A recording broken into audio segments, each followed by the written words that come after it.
giorni al mare, via dalla città, finalmente insieme noi due soli. Sveglia accanto a te, poi dopo il caffè, passeggiate mano nella mano. Esta no es una semana cualquiera, con Luis Antequera y Mariate Aragonés. Ricche di magia, ogni posto è buono per un bacio. Hola a todos, bienvenidos una vez más al programa Esta no es una semana cualquiera, en Radio María, donde analizamos tantos eventos históricos ocurridos a lo largo de los años, en una semana como esta que abrimos ahora con un servidor de ustedes, Luis Antequera, y Mariate Aragonés. Una semana que no es una semana cualquiera, 7 días, 7 giorni, como dice nuestra sintonía, en los que han pasado a lo largo de la historia cosas que ni se imaginan nuestros oyentes. Porque la historia es así, mejor y más fantástica que la más increíble de las fantasías. Comencemos pues. Pues allá vamos. Come due bambini.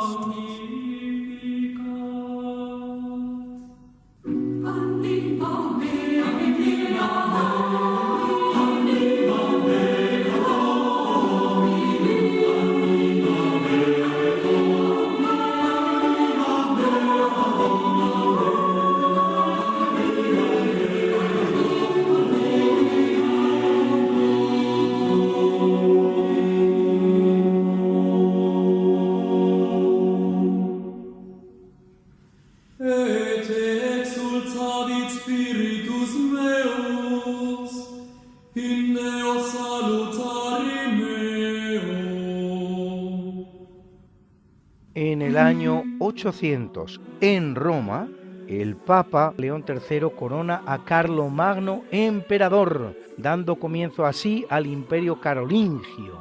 Roma, deseando sacudirse el yugo que para ella representa Bizancio, cuyo emperador se reservaba el ratificar o no el nombramiento del Papa y sometía al pontífice a su antojo, decide buscar en Europa otro protector más benévolo, encontrándolo en el rey de los francos. Desde ese momento pasan a coexistir dos emperadores en Europa, el de Occidente, que luego será el Sacro Imperio Romano Germánico, con sede bastante variable, y el de Oriente, con sede fija en Constantinopla.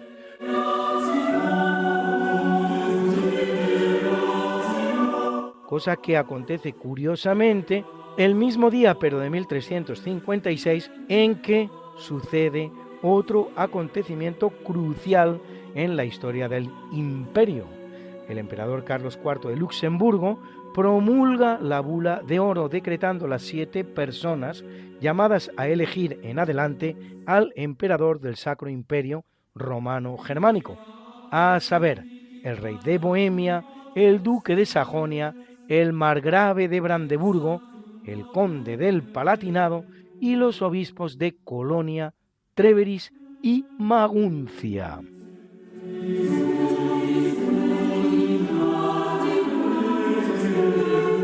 Y otra importante coronación también está en Navidad, la acontecida el año 1100, como culminación de la primera cruzada convocada por el Papa Urbano II, en la que el conde de Edesa, Balduino de Boulogne, es coronado en la Basílica de Belén, primer rey de Jerusalén, coronación que consagra el arzobispo Daimberto de Pisa, a la sazón primer patriarca de la ciudad santa, que había dirigido una flota pisana a la conquista de Tierra Santa durante dicha cruzada, de la cual se había mostrado como uno de sus más fervientes partidarios e impulsores.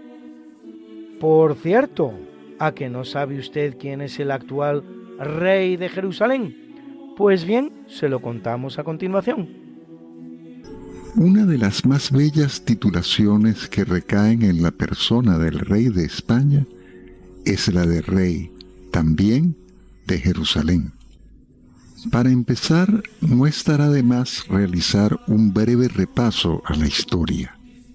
El reino de Jerusalén se constituye cuando el 15 de julio de 1099 la ciudad de Jerusalén es conquistada por los cristianos llamados en Santa Cruzada 4 años antes, en 1095, por el Papa Urbano II. Recae el honor de ser el primer rey de Jerusalén al francés Balduino I. El trono de Jerusalén va a ser un trono particularmente propicio a las mujeres. Así, son reinas de Jerusalén Melisenda, Sibila, Isabel I, María de Monferrato o Isabel II. Dos mujeres interesan a nuestra historia. Por un lado, esa Isabel I que ya hemos mencionado, reina de Jerusalén entre 1192 y 1205. Y por otro lado, Isabel II, reina de Jerusalén entre 1212 y 1228, quien, casada con el emperador Federico II, vinculará la corona de Jerusalén al Sacro Imperio Romano Germánico. El reino de Jerusalén va a permanecer vinculado al Sacro Imperio Romano Germánico durante los reinados de Federico, Conrado II de Jerusalén, y del nieto Conradino, Conrado III de Jerusalén, cuyo reinado sobre Tierra Santa nunca es personal, sino a través de regentes, pues él prefiere concentrar sus esfuerzos en Europa, concretamente en el reino de Nápoles, que intenta arrebatar a Carlos de Anjou, quien, tras derrotarlo en la batalla de Tagliacozzo en 1268, no se anda con paños calientes y lo manda decapitar. Volvamos ahora a la Isabel I que habíamos dejado arriba. Y es que ésta tiene una nieta, María de Antioquia, que, a falta de mejor manera de hacer valer sus derechos dinásticos sobre Jerusalén, decide venderlos. ¿Y a quién creen ustedes que lo hace? Pues a quien mejor dispuesto estaba a pagárselos, que no es otro que el gran enemigo del decapitado Conradino, Carlos de Anjou, rey a la sazón de Nápoles, quien a partir de ese momento se hace llamar rey de Jerusalén y vincula así, para siempre, ambas coronas mediterráneas. Por un lado, la efectiva de Nápoles, por otro, la de Jerusalén, meramente virtual. Virtual porque lo cierto es que en 1291, solo 7 años después de acceder Carlos a la corona jerosolimitana, la pérdida de Acre, última posesión cristiana en Palestina, hace que el reino de Jerusalén desaparezca para siempre. Vayamos poniendo colofón a nuestra historia. La conquista de Nápoles por las tropas del gran capitán Gonzalo Fernández de Córdoba para nuestro Fernando el Católico, reconocido por bula papal de Julio II de 3 de julio de 1510 como rey de Nápoles y, ojo, también de Jerusalén, fundamentará en adelante la vinculación del título de rey de Jerusalén a la corona española. Una vinculación de la que hará buen alarde el propio Fernando el Católico, que en algún momento de su vida llegó a acariciar la idea de recuperar la ciudad santa para la cristiandad. Pero sobre todo, Felipe II, que recibe el título de manos de su padre Carlos V en 1554 para casarse en pie de igualdad de monarca a monarca, aún no era rey de España, con María Tudor, reina de Inglaterra, el cual hará valer tan realífica condición en la que constituye la gran obra arquitectónica de su reinado, el monasterio de El Escorial, donde precisamente las figuras del rey David y del rey Salomón, reyes los dos de Israel, coronan la impresionante entrada a su capilla. Guión de Luis Antequera. Locución Carlos Leáñez Aristimuño. Alberto Hernández nos aporta un dato del mayor interés. Hola, Luis, buenos días. ¿Sabes que en el funeral de Simón Pérez en el año 2016 sentaron en el lugar preeminente al rey Felipe VI justo al lado y a la derecha del presidente israelí? Por delante de todos los demás jefes de Estado que le precedían con más antigüedad, como por ejemplo de los Estados Unidos. Y al preguntar a la oficina diplomática quién fuera, que por qué le sentaban ahí, le dijeron que era porque era el rey de Jerusalén. Lo que revela la historia que nos acaba de contar Alberto Hernández es que la oficina diplomática española no sabía que el rey de España era el rey de Jerusalén y tuvo que preguntar el porqué de tan especial distinción al jefe del Estado español, al rey de España, a su propio rey, y tuvo que preguntarlo. Quienes sí lo sabían eran las autoridades israelíes. La importancia de conocer la historia.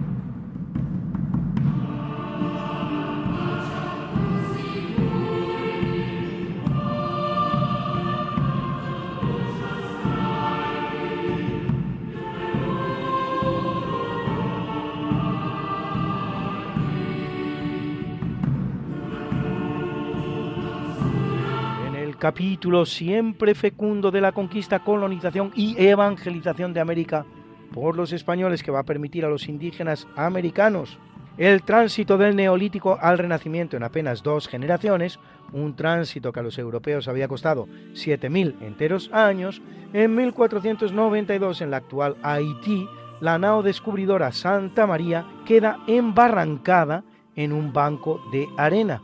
Con sus restos, los españoles levantan un fuerte al que bautizan Navidad, dada la fecha que es cuando, en el curso de su segundo viaje a América, Colón vuelve al fuerte el 25 de noviembre de 1493, algo menos de un año más tarde. No queda rastro de ninguno de los 39 hombres que se habían quedado en él. Todo apunta a que los españoles se habían propasado con los indios y estos se habían rebelado, matándolos a todos. Pero ante la incertidumbre de lo ocurrido y lo precario de la situación de los españoles en aquel momento, se optará por echar tierra sobre el asunto, haciendo posible todos ellos y muchos más ese proceso que podemos denominar, al modo en que lo hacemos con el propiciado por el Imperio Romano 15 siglos antes, de auténtica hispanización, un proceso que aglutina la exploración, la urbanización, la instrucción y la evangelización de los pueblos y territorios del Nuevo Mundo descubierto por España. Por cierto, no solo en América como acostumbramos a pensar, sino también en muchos otros lugares del planeta, y particularmente del Pacífico.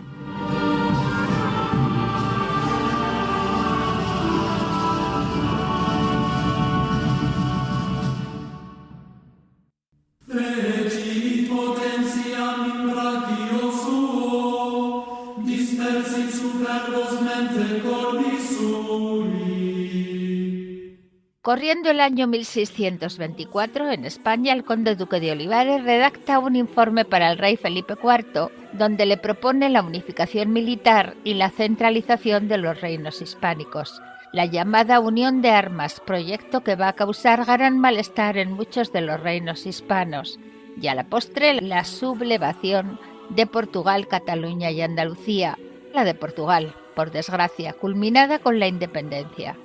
No era un proyecto descabellado en modo alguno. De hecho, en lo mismo estaban Richelieu en Francia y Pombal, después en Portugal. Solo que ellos tuvieron más éxito que Olivares en España.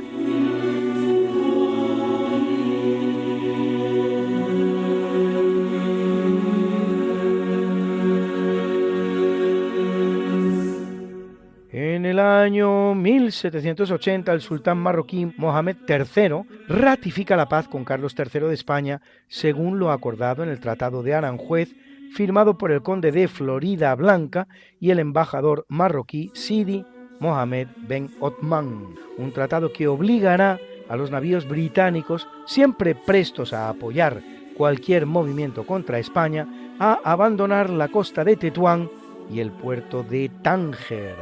El acuerdo acontece tras el terrible sitio de Melilla, un intento marroquí de tomar dicha ciudad ocurrido en el año 1775. Corría el año 1774 y las sombras de la discordia entre España e Inglaterra se proyectaban largas sobre las aguas del Mediterráneo. El rey Carlos III de España, aún lidiando con las secuelas de la Guerra de los 7 Años, se vio enfrentado a un nuevo desafío. El 19 de septiembre, una carta del sultán Mohamed Ben Abdalá le llegó, presagio de tormenta, con un ultimátum impensable: entregar las plazas de la Berbería o enfrentarse a la conquista por parte del sultanato marroquí, aliado de Inglaterra. Este sultán, hábil en la balanza del comercio y la guerra, deseaba mantener las rutas mercantiles abiertas con España, pero al mismo tiempo sus ojos codiciaban las posesiones españolas en el norte de África. La respuesta de Carlos III fue un silencio que resonó como desafío en las cámaras del palacio marroquí. Los días pasaron hasta que, el 9 de diciembre de 1774, la fortaleza española de Melilla vio aparecer en su horizonte la temible silueta de 40.000 soldados marroquíes, liderados por el sultán y su élite, la Guardia Negra. Entre ellos arrastraban cañones y la promesa de asedio. Artillería británica manejado por ingleses. Juan Sherlock, un irlandés que se unió al ejército español, fue nombrado gobernador militar y mariscal de campo. Ante tal vista, no vaciló.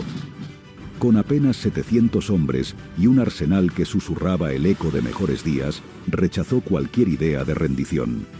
El estado lamentable de las defensas y la artillería de Melilla solo exacerbaba la tensión. Morteros que no prometían fuego, sino explosiones descontroladas.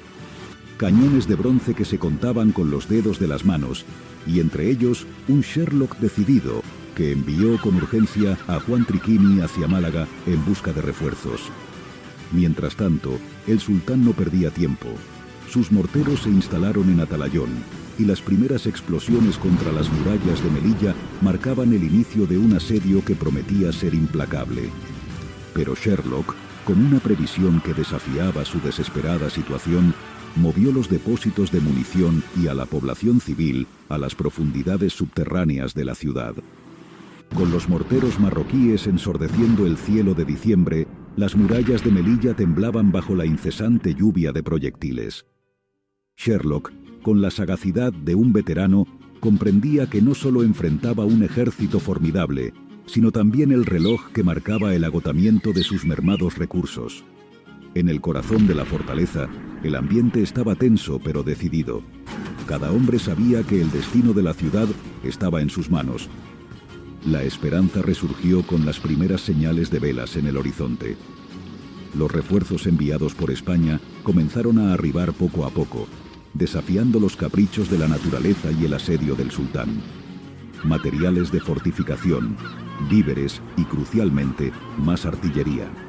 Los 4 cañones recién llegados fueron estratégicamente colocados, potenciando la capacidad defensiva de la batería del fuerte La Concepción. Sin embargo, la batalla estaba lejos de equilibrarse. Los españoles contaban apenas con 20 cañones operativos contra un enemigo abrumador.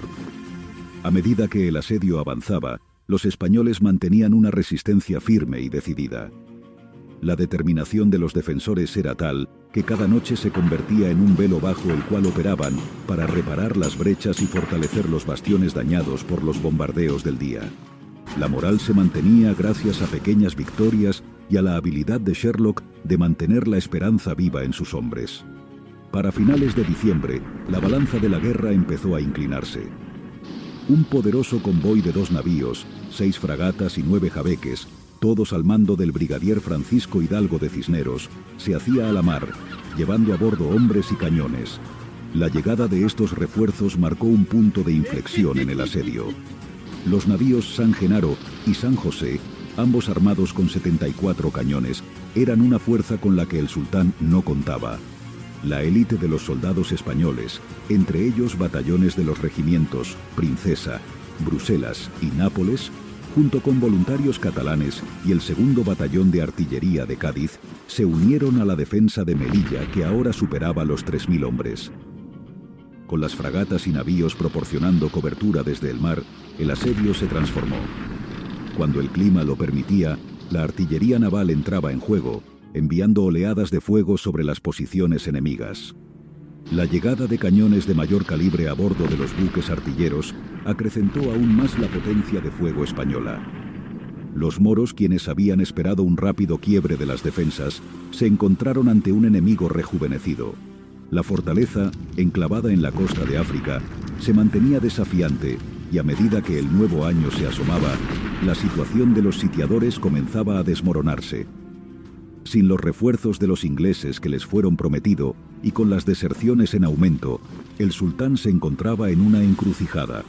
El siguiente movimiento era incierto, pero lo que estaba claro era que Melilla no caería sin luchar hasta su último aliento. El año 1775 saludó a Melilla con el estrépito de los cañones y el retumbar de la esperanza. Los españoles, ahora reforzados y revitalizados, se aferraban a su tierra con la tenacidad de los olivos que arraigan en las tierras rocosas de su patria. Las fuerzas del sultán, sin embargo, comenzaban a sentir el peso de un asedio que se prolongaba más allá de sus cálculos más pesimistas. El 9 de enero, un acto de audacia cambió la marea. Las fragatas Santa Lucía y Santa Dorotea, aprovechando la cobertura de la oscuridad nocturna, lanzaron un ataque que sorprendió a las fuerzas marroquíes. Este golpe repentino permitió a las tropas españolas una salida estratégica que desbarató las líneas enemigas y desató el caos entre sus filas. El sultán, cuyas tropas habían sufrido sin cesar el embate del mar y la pólvora, comenzó a enfrentar un enemigo aún más desmoralizador: la deserción. Los argelinos del Bey, antes aliados firmes, empezaban a abandonar el sitio, arrastrando consigo la cohesión del ejército sitiador.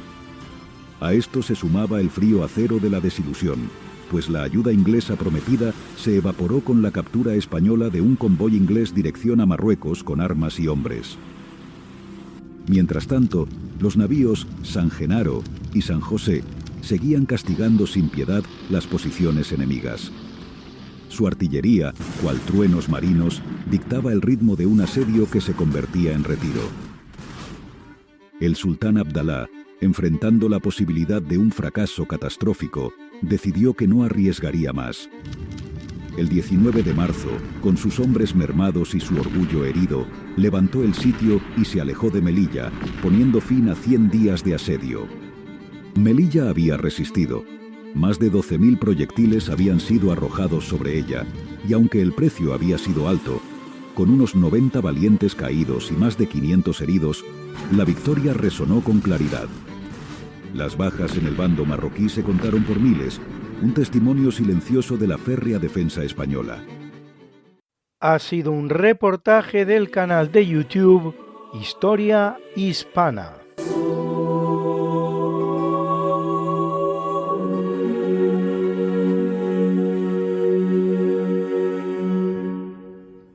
En 1926, Hirohito es proclamado emperador de Japón. 19 años después tendrá que pronunciar en la radio la rendición de su país en la Segunda Guerra Mundial. Y 4 meses más tarde hacer un pronunciamiento aún más grave a oídos de tantos japoneses. Es la llamada Ningen Sengen, o Declaración de Humanidad, en la que reconocía ante su pueblo no ser Dios. En japonés llamado arcaico, decía el emperador: los lazos entre nos y nuestro pueblo han descansado siempre sobre una mutua confianza y afecto. No dependen de meras leyendas y mitos, no se predican ni sobre la falsa concepción de que el emperador sea divino, ni sobre aquella según la cual el pueblo japonés sea superior a las demás razas o esté destinado a gobernar el mundo. La declaración producirá el suicidio de miles de japoneses. ¿Te gusta nuestro programa? ¿Quieres seguir escuchándolo cada semana? Todos los que lo hacemos somos voluntarios. Ofrecemos nuestro esfuerzo y todo el cariño con generosidad para que tú sigas pudiendo conocer la historia como es y no como nos gustaría que fuera. Pero necesitamos tu ayuda. Sin ella, nada de esto sería posible. No te puedes imaginar lo que cuesta poner un mensaje en las ondas. Colabora con nosotros. Ayúdanos. En nombre de Mariate, Lula, Alberto, Guillermo, Luis, Bernardo, Ramón, Javier, Cesáreo, en el mío propio, claro está, y en el de todos los que hacemos posible este programa, muchas gracias, de verdad. Que hagas mucho bien y que no recibas menos.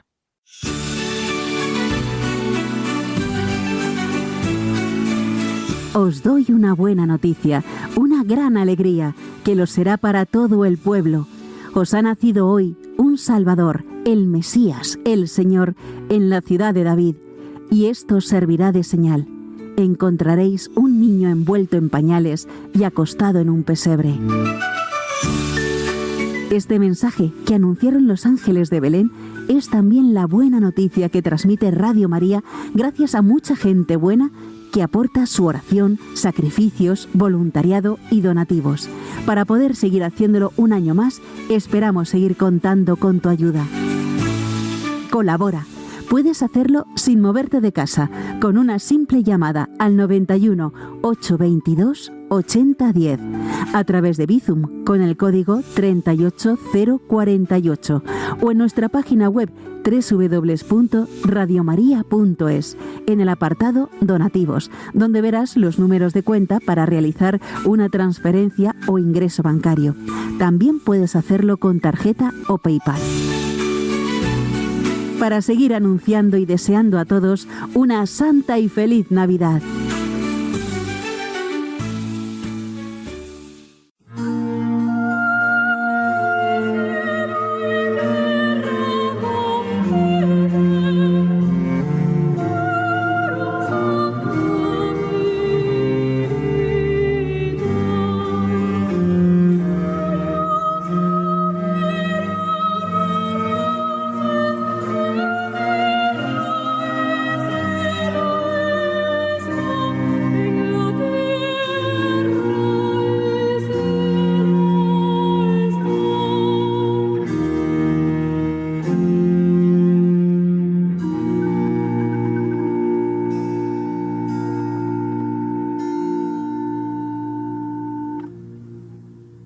En el capítulo del natalicio, 7 días antes de que empiece el año 1 de la historia, por cierto, el año 1, no el año 0, no existió un año 0 en el calendario.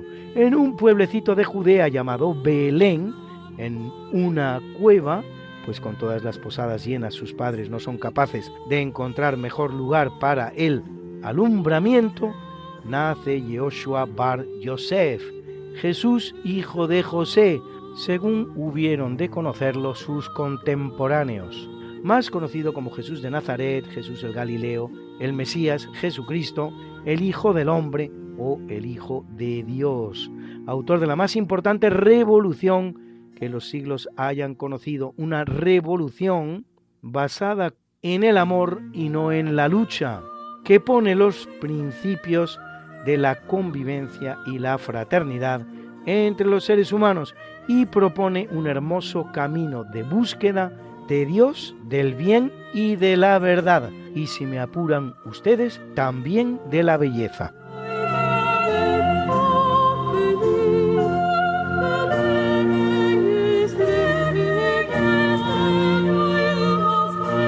Y ya está con nosotros el galeno historiador Luis Aguilera. ¿Qué nos traes hoy, tocayo?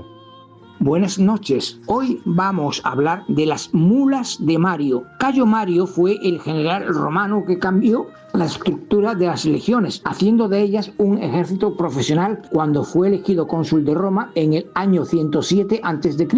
En el siglo II a.C., Roma atravesaba una crisis militar y social tras sucesivas derrotas por cimbrios y teutones que provocaron grandes tensiones internas al final de la República. Hasta entonces, el ejército romano, constituido por pequeños propietarios, se desmoronaba conforme se expandían sus fronteras y se alargaban las campañas militares, impidiendo a los soldados desplazados el cuidado de sus tierras y bienes. Regresaban arruinados de las campañas, aumentando las masas de población desposeída en los arrabales de la ciudad, con conflictos sociales que ello acarreaba. Mario cambió toda la estructura del ejército. En primer lugar, modificó el alistamiento, antes reservado solo a pequeños propietarios, haciéndolo abierto y voluntario, incluyendo a los pobres sin bienes y también a los auxilia, que eran la población no itálica que combatían a uso y manera de cada pueblo y se distribuían entre la infantería y la caballería romana. Cada legionario debía cargar con su propio equipo de 35 a 40 kilos, reduciendo las largas caravanas de suministros y bagajes que retrasaban la marcha del ejército y que eran atacados con frecuencia por la retaguardia. Cada legionario debía de transportar toda su panoplia armamentística: gladius, daga, pilum, lanza, casco de bronce, escudo ovalado, coraza, grebas, etc. Una larga estaca o poste que serviría para construir por la noche la empalizada del campamento. Este poste lleva otro más corto cruzado de donde se colgaban utensilios de alimentación personal: cantimplora, escudilla, cacillo para beber, etc. y vestimenta de repuesto del soldado. Todo pagado por el Estado. Debía transportar pellejos de agua y comida racionada para 3 días. Además, una hoz para recoger el grano en los campos enemigos. De ahí el sobrenombre de Muli Mauri, mulas de Mario. Mario logró mejorar el entrenamiento y forma física de sus soldados, logrando marchas de 35 a 40 kilómetros al día a 5 kilómetros por hora. Con ello evitaba que la legión perdiera sus suministros y alimentos cuando el enemigo atacaba y destruía las largas caravanas en la retaguardia. Además, instituyó el pago del soldado con una pequeña soldada y participación en el botín de guerra. Por otra parte, a los 25 años se licenciaban con una paga por el Estado y se les hacía propietarios de parcela del ager publicum para su sustento. A las tropas auxiliares, además de la soldada, se les otorgaba la ciudadanía de Roma. A su licenciamiento, Mario también modificó la estructura táctica de la legión, constituyendo a la cohorte como unidad táctica autónoma y al contubernium como unidad básica. Cada contubernium estaba constituido por 10 hombres, entre ellos 2 auxilia, y el jefe o decanus era elegido por ellos mismos. Compartían la misma tienda de campaña cada noche para 8 hombres. 2 siempre hacían guardia, turnándose cada 2 horas entre ellos. Cada contubernio poseía una mula animal que transportaba la tienda de campaña y material de construcción: picos, palas, azadones, martillos, etc., para construir las empalizadas y fosos defensivos alrededor del campamento, y una piedra para moler grano y sus rodillos. Cada 10 contuberniums constituían una centuria al mando de un centurión. La cohorte estaba constituida por 6 centurias y la legión por 10 cohortes. Buenas noches.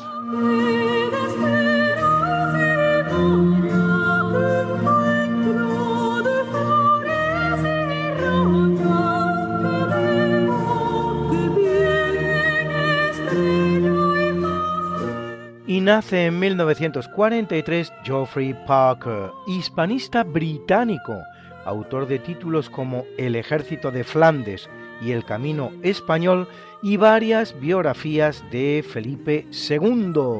Curiosa disciplina esta del hispanismo, cultivada por tantos historiadores franceses, británicos, norteamericanos, que, por un lado, revela el interés que despierta nuestra apasionante historia entre los historiadores extranjeros y, por otro, habla del poco respeto con el que algunos historiadores españoles tratan su y nuestra propia historia.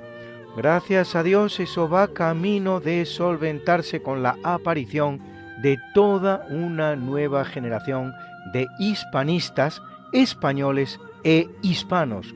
Por citar algunos, tantos de ellos buenos amigos míos, Elvira Roca Barea, autora de Imperofobia, o José Luis López Linares, autor del gran documental La Primera Globalización, y junto a ellos Javier Santamarta, Miguel Ernesto García, Rafa Codes, Julio Enche, Cesáreo Jarabo, Borja Cardelús, Fernando Paz, Luis Gorrochategui, Pablo Victoria y su esposa Cristina Grueso, Jorge Luis García Ruiz, Enrique Bocanegra, en México Juan Miguel Zunzunegui, en Argentina Marcelo Gullo y Patricio Lons, en Perú Rafael Aita, en Venezuela Carlos Leáñez o César Pérez de Guevara, en Estados Unidos Alfonso Borrego y tantos otros que de manera involuntaria estoy olvidando y merecen también cumplida mención.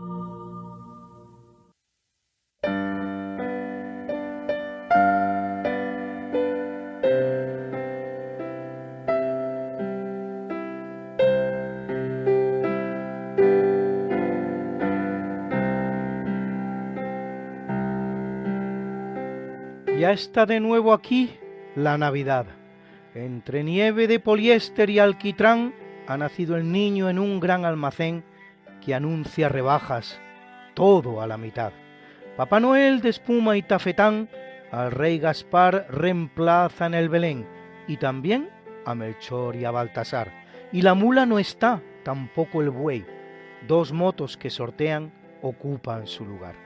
Por no estar ni siquiera están aquellos pastores que velaban el portal. ¿Cómo iban a estar si hace un año ya les tocó el gordo de Navidad? Vendieron del rebaño hasta el último animal y lo que sacaron lo invirtieron en una multinacional. Este año la ofrenda la hace Herodes al chaval. Oro claro está, nunca valió tanto, adorna por doquier el portal santo. El incienso es un perfume de París que está de promoción y la mirra la han cambiado por champán que se vende a lleve 3 y pague 2. Belén de Babilón, Jerusalén de CO2, gentileza de una marca de postín, de la casa de David nace un año más el niño Dios. Y el ángel de turrón y mazapán, chocolate y regaliz que adorna la ciudad, anuncia socarrón y charlatán. Cristianos, consumid, que ya está de nuevo aquí la Navidad.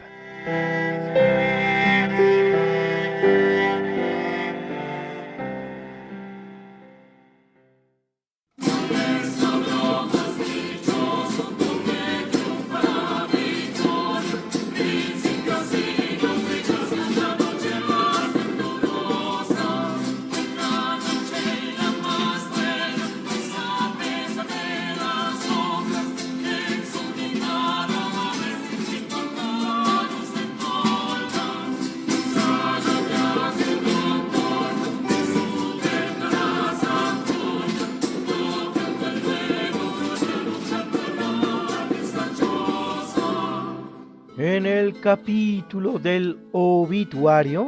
Bueno, en 795 el Papa Adriano I, hijo de Tódulo, 95º Papa de la Iglesia Católica, que lo es durante 23 años, uno de los largos papados de la historia. Adriano I sufrirá la invasión de los territorios septentrionales del papado por el rey lombardo Desiderio, recurriendo en su ayuda a Carlomagno, el cual recupera los territorios que había donado su padre Pipino el Breve y los restituye al papado. Escribe una carta a los obispos de España contra los errores, vale decir herejía, de Félix de Urgel. Convoca además el Segundo Concilio de Nicea, del que resulta la condena de la iconoclastia y el restablecimiento del culto de las imágenes.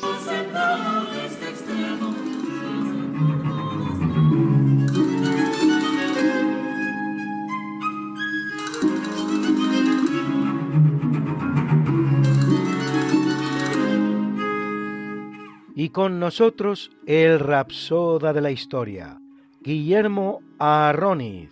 con un faraón curioso. Adelante, Guillermo.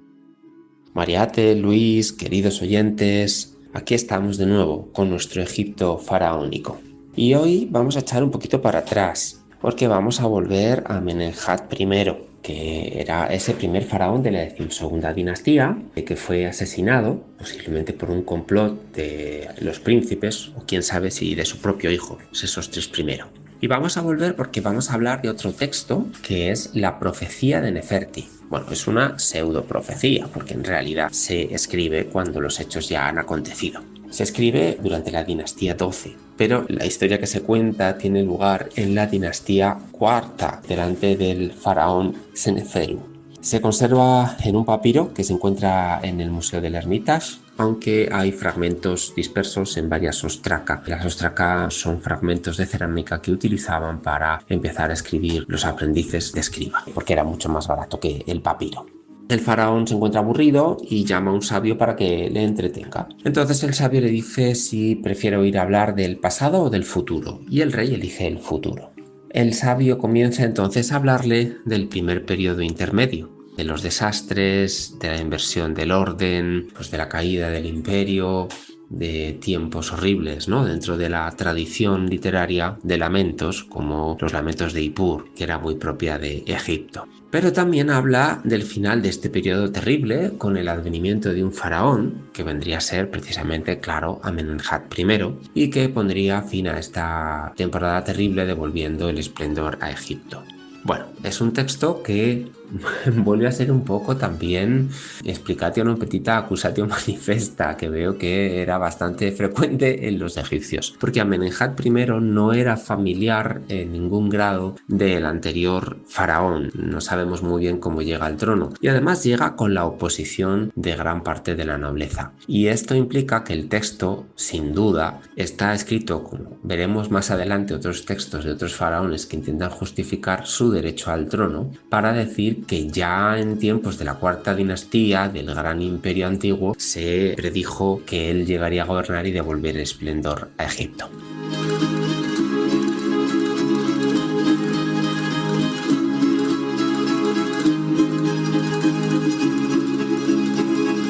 Y el poema dice: Egipto es un imperio tan longevo que al tiempo desespera y atormenta, y acaso lo limita y lo impacienta.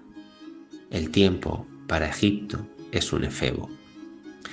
Se escribe la supuesta profecía cuando lo adivinado se ha cumplido, y al tiempo se pretende que ha nacido en tiempos de la cuarta dinastía. Con mitos, predicciones y misterios se crean los monarcas sin pasado, ocultos tras el humo y los sahumerios. Qué bello el universo así contado.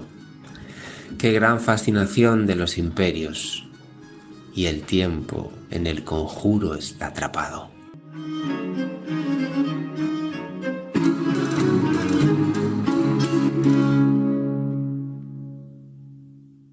En 1553, en Tucapel, en el actual Chile, en una emboscada organizada por los indígenas, muere Pedro de Valdivia, explorador, conquistador y gobernador de Chile. Los líderes de la emboscada serán los caciques Caupolicán y Lautaro, el cual, este último, dará nombre a la logia masónica más conocida de las muchas que operan en la América de principios del siglo XIX, en la que se produce la independencia de las repúblicas americanas respecto de la corona española, poniendo fin así a 3 siglos de larga Pax Hispana, para enfrascarse en un proceso que conducirá a no menos de 200 conflictos civiles y entre vecinos. Muchos de ellos, por cierto, contra los indígenas, como así la guerra de castas en México contra la población maya, o la lucha contra los apaches, también en México. Ha sido la noticia de Lula.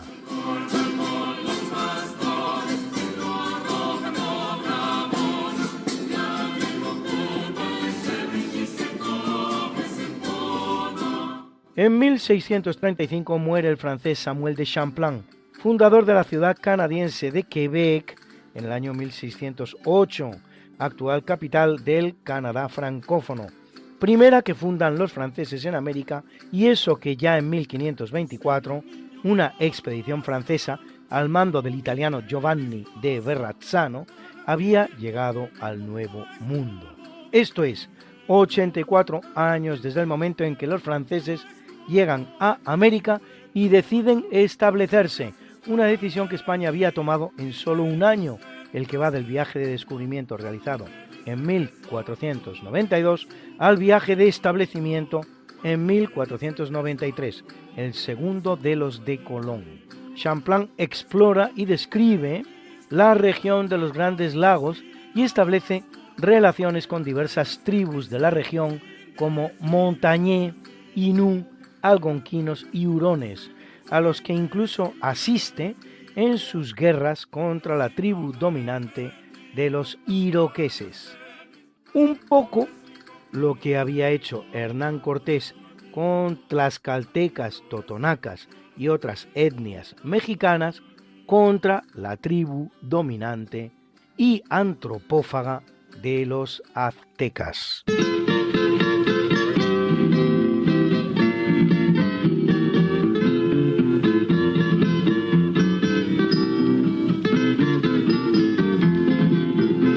Y hoy, de la mano del gran Alberto Hernández, conocemos a un gran marino de la historia de España, gran ingeniero también, y grandes las aportaciones que hizo al mundo de la mar.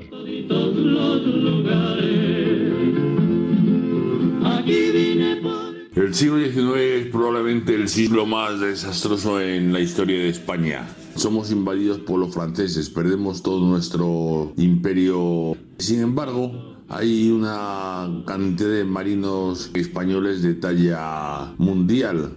Uno de ellos es Fernando Villamil, que es un asturiano nacido en el año 1845, de familia rica pero arruinada. Ingresa pronto en la Armada como guardamarina de segunda y bueno, va subiendo empleos y escalas y llega capitán de navío. Se forja en los mares de Filipinas y de Cuba y bueno, es un teórico de la ingeniería naval. Tanto es así que le quitan el mando de buques y le mandan a la escuela de profesores. Ya en España, el ministro de Defensa, que están muy preocupados por los torpederos, le encomienda hacer un barco que sea específicamente contra estos, y él hace una especie de contratorpedero. Lo hacen los astilleros ingleses porque en España la industria no está muy desarrollada. Lógicamente los ingleses se lo copiarán. El nombre de este barco es Destructor, que es el que da nombre ya a una clase de barcos. Es capaz de navegar con una velocidad máxima de 22 nudos y medio y cuando te está terminado de construir vuelve a España y desde la Gran Bretaña hasta Galicia tarda un día con mar gruesa y a una velocidad media de 18 nudos. Con esto hace callar a todo el mundo que pensaba que no aguantaría estas tempestades. Estos barcos serán muy importantes en la guerra con Cuba, aunque realmente no son utilizados, pero al menos infunden miedo. Tiene un proyecto que es dar la vuelta al mundo en un velero y para los guardamarinos, cosa que al final consigue hacer. Visita pues puertos de Estados Unidos y se da cuenta de la potencia de Estados Unidos y ya lo escribe diciendo que es un mal enemigo. Extraña predicción, pues 4 años más tarde morirá frente a estos acorazados americanos. Bueno, es diputado, vence 2 veces a Pablo Iglesias en las elecciones, pero cuando empieza la guerra de Cuba deja la política y se vuelve a la Armada. Es destinado a Cuba y en Cuba no es de la cuerda de Cervera. Él prefiere utilizar los destructores para atemorizar la costa de los Estados Unidos y pretende hacer salidas con destructores, pero no hacen caso.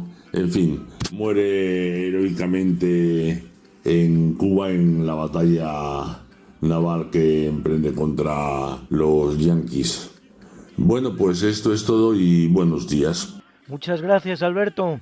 Solo un dato más. Fernando Villamil formó parte del consejo más cercano de un ministro de Marina del último cuarto del siglo XIX español, como parte de lo que ese ministro de Marina llamaba el Pentágono, sus 5 grandes asesores, cuando el Pentágono norteamericano todavía no existía y habrían de pasar muchos años para que naciera. El ministro al que me refiero no es otro que Juan Bautista Antequera y Bobadilla de Eslava, mi bisabuelo, quien por cierto apoyó de manera incondicional todos los trabajos de Villamil en cuanto contribuían al engrandecimiento de la patria, como también se halló entre los que respaldó de manera igualmente incondicional los trabajos de Isaac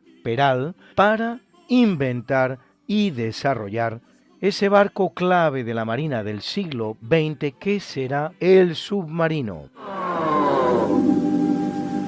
Lástima que terminó el festival de hoy. Pronto volveremos con más diversiones. Y sí, amigo, nada que podamos evitar. Nuestro programa se acaba una vez más. Pero recuerda,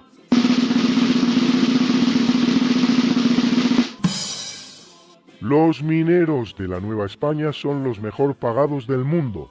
Reciben de 6 a 7 veces más salario por su labor que un minero alemán. Alexander von Humboldt, en Ensayo político sobre el reino de la Nueva España. Alexander von Humboldt es un explorador, geógrafo, botánico y antropólogo alemán, miembro de varias academias por toda Europa, en Francia, en Prusia, en Suecia, en Alemania, en Rusia, en Italia, en Reino Unido, que dedicó 5 años de su vida, entre 1799 y 1804, a recorrer los territorios españoles de América, levantando acta de cuanto vio en ellos, observaciones que plasmó en varias obras, entre las cuales Examen crítico de la historia de la geografía del nuevo continente, Atlas geográfico y físico del virreinato de la Nueva España, Ensayo político sobre el reino de la Nueva España o Ensayo político sobre la isla de Cuba.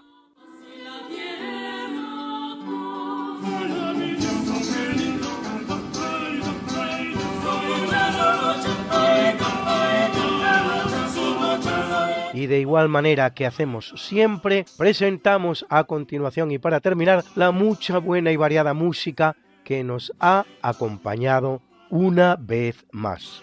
Y hoy nos ha acompañado ese gran género que es la música virreinal española, un verdadero tesoro muy desconocido, entre otras cosas por la destrucción que propiciaron las guerras de secesión americanas de principios del siglo XIX. Bien es verdad que los propios indígenas, muy celosos de su música, acudieron a las iglesias salvando muchas de las partituras que acostumbraban a cantar, y al día de hoy hay grupos dedicados a la búsqueda y rescate de esas partituras que de vez en cuando hacen maravillosos descubrimientos en los pueblos más recónditos de las selvas americanas.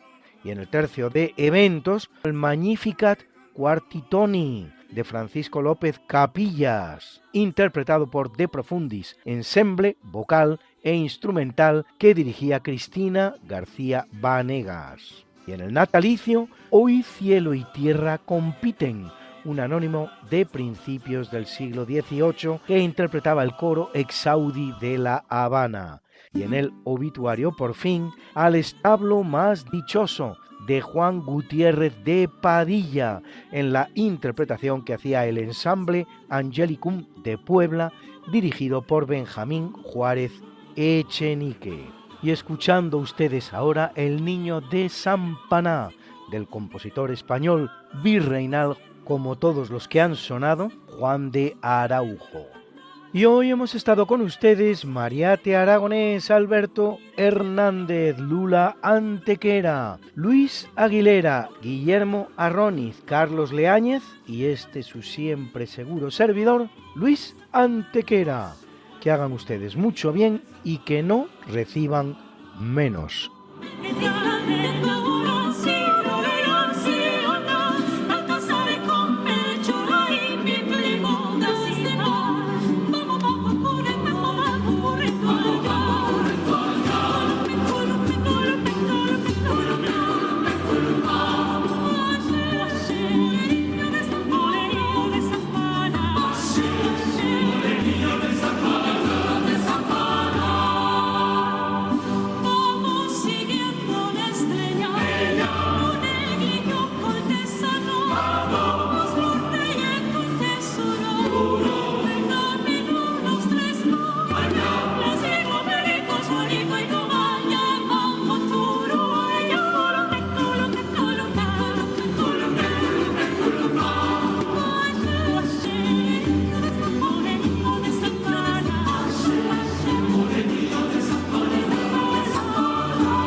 ¿Cómo es?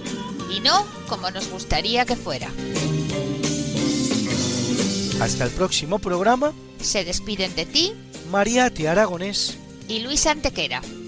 Pero yo te veo muy pronto en el programa de Javier Ángel Ramírez, Diálogos con la Ciencia, el jueves a las 12 de la noche, o lo que es lo mismo, el viernes a las 0 horas, con nuevos episodios de nuestra apasionante historia. No te lo pierdas. Les hemos ofrecido en Radio María Esta no es una semana cualquiera, con Luis Antequera y Mariate Aragonés. No finirá.